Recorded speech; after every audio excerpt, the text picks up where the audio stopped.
அஸ்ஸலாமு அலைக்கும் வரஹ்மத்துல்லாஹி வபரகாத்துஹு. உங்கள் அனைவரின் மீதும் ஏக இறைவனின் சாந்தியும் சமாதானமும் உண்டாகட்டுமாக. சிந்தனைக்கு சில மணித்துளிகள்.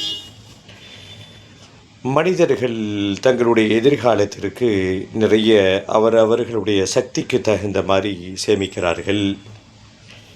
அப்படி சேமிக்கின்ற அந்த பொருளில் தங்கத்தை சேமிப்பது தான் சிறந்த சேமிப்பு என்பதாக பரவலாக சொல்லப்படுகிறது.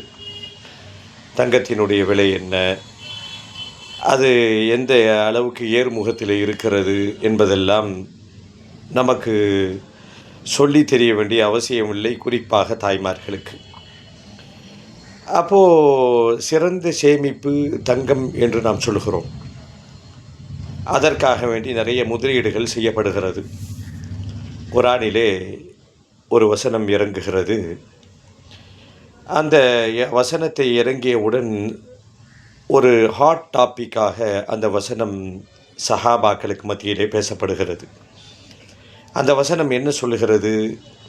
அல்லாஹ் இப்படி கூறுவான், வல்லதீன யக்னிஸூன ذஹப வல்ஃபில்லா.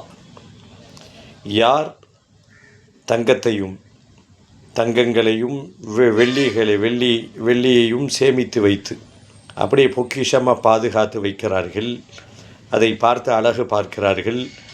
ஆனால் அல்லாஹ் கொடுத்த அந்த தங்கத்திற்கு பதிலாக அவர்கள் தர்ம சிந்தனையோடு தர்மம் செய்வதில்லை, இறை வழியில் செலவு செய்யவில்லை.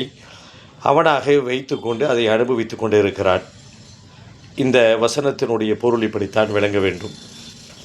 யார் வெள்ளியையும் தங்கத்தையும் அவர்கள் சேமித்து வைக்கிறார்களோ, நற்காரியங்களில் அற வழியிலே அதை செலவு செய்யாமல் தங்களுக்கென்று யார் வைத்து கொள்கிறார்களோ அவர்களுக்கு நோவினை தரக்கூடிய வேதனை உண்டு என்று குர்ஆன் எச்சரிக்கிறது. இந்த வசனம் இறங்கியவுடனே ஒரு ரியாக்ஷன் சஹாபாக்களிடத்திலே ஏற்படுகிறது. பொதுவாக சஹாபாக்கள் இப்படித்தான் அவருடைய நடைமுறை இருந்தது.